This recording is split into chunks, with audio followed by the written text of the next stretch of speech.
नमस्कार दोस्तों, स्वागत है आप सभी का आपके अपने YouTube चैनल कारवा जिंदगी का पर और मैं हूं आपकी दोस्त मोहिता। दोस्तों, पितृपक्ष अब समाप्त होने वाला है। जो पितृपक्ष 15 दिन चला, जिसमें हमारे पूर्वज और हमारे परिजन जो हमारे बीच नहीं है, वो 15 दिन स्वर्ग लोक से धरती लोक पर आते हैं और हमारे बीच रहते हुए 16वें दिन अपने धाम यानी स्वर्ग लोक वापस चले जाते हैं। इस आखिरी दिन को यानी ये जो पितृपक्ष होता है, इसका जो आखिरी दिन होता है, इसे सर्व पितृ अमावस्या कहा जाता है।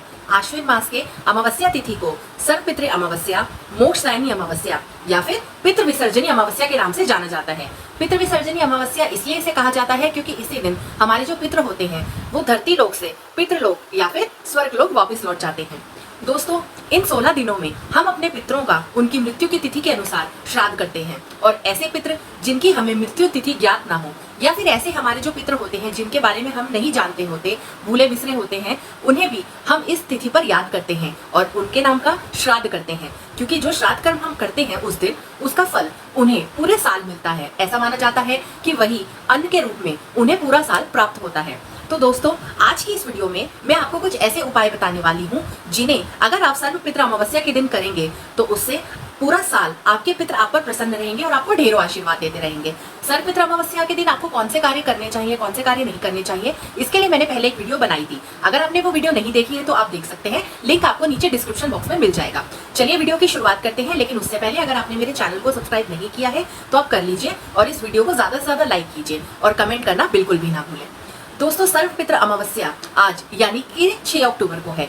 इस दिन जो भी हमारे पितृ होते हैं हमारे बीच नहीं है, जिनकी हमें मृत्यु तिथि ज्ञात नहीं है, उनका हम श्राद्ध कर्म कराते हैं और इस दिन ब्राह्मणों को भोजन कराया जाता है। दान देने का बहुत विशेष महत्व होता है। इस दिन लोगों को क्रोध नहीं करना चाहिए और ज्यादा से ज्यादा दान पुण्य करना चाहिए। योग्य ब्राह्मण को बुलवाकर अपने पितरों का तर्पण करवाना चाहिए। तो ऐसे में मैं आपको इस वीडियो में कुछ ऐसे उपाय बताने वाली हूँ जिन्हें करके आप पूरा साल अपने पितरों की विशेष कृपा को प्राप्त कर सकते हैं। तो दोस्तों, सबसे पहले आज के दिन अगर आप चींटियों को आटे में शक्कर मिलाकर अगर आप उन्हें खिलाते हैं तो इससे माना जाता है कि आपके पितृ जो होते हैं वो आपके सभी मनोकामनाओं की पूर्ति करते हैं और आपको अपने पितरों का आशीर्वाद मिलता रहता है। पूरे साल आप पर उनकी कृपा बनी रहती है।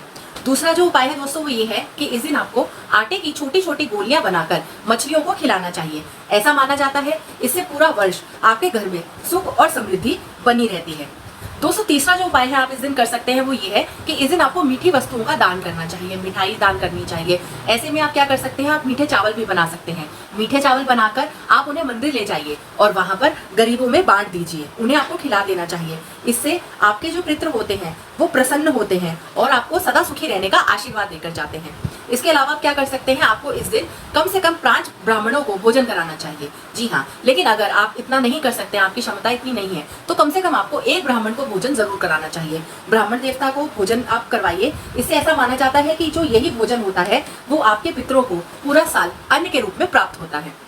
इसके अलावा जो अगला उपाय है, ये उपाय उन लोगों के लिए है कि जिन्हें नजर लगी हो या ऐसे लोग भी उपाय कर सकते हैं जो कि बुरी नजर से बचना चाहते हैं। अब इसमें आपको करना क्या है, आप एक बड़ा सा नींबू लेकर उसे पूरा दिन अपने घर में रख लीजिए। कहीं भी रख सकते हैं, मंदिर में रख लीजिए, रसोई में रख लीजिए, कहीं भी आप रख सकते हैं। जिस समय सूर्यास्त होता है उस समय आपको क्या करना है, उस नींबू को अपने ऊपर से 4 बार पूरे अपने शरीर के ऊपर से वार लेना है और उसके बाद में उस नींबू के 4 टुकड़े करके आपको उसे चौराहे पर डाल देना है। ऐसा माना जाता है कि अगर आप ये करते हैं तो आपके काम में अगर कोई बाधा आ रही है या फिर अगर आपको किसी की बुरी नजर लगी हुई है तो वो बुरी नजर दूर होती है। तो ये टोटका आप जरूर करके देखिए और मुझे कमेंट में बताइए कि इसका आपको क्या लाभ प्राप्त हुआ।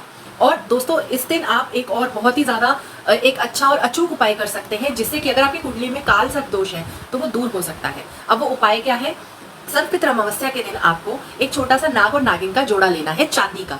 जी हाँ, चांदी का नाग नागिन का जोड़ा लीजिए और उनकी पूजा कीजिए। पूजा करने के बाद उस नाग नागिन के जो जोड़ा है उसको आपको बहते पानी में प्रवाहित कर देना चाहिए। ऐसा माना जाता है अगर आप ये करते हैं इस अमावस्या के दिन तो आपकी कुंडली में अगर काल सर्प दोष है तो वो निश्चित ही दूर होता है। तो ये कुछ ऐसे उपाय हैं जो आप इस दिन कर सकते हैं। और याद रखिए कि जो अमावस्या तिथि है ना वो शाम को 4:34 तक है। जी हाँ, 6 अक्टूबर यानी आज के दिन शाम को 4:34 तक है। तो इनमें से आप कोई भी उपाय आज के दिन कर सकते हैं, निश्चय ही आपको इसका लाभ प्राप्त होगा।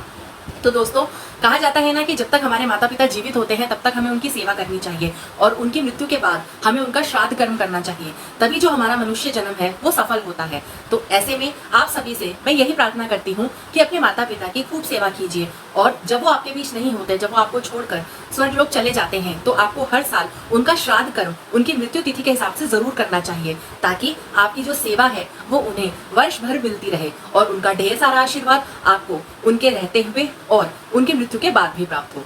फिर मिलती हूँ आपसे एक नई वीडियो के साथ, तब तक के लिए धन्यवाद दोस्तों।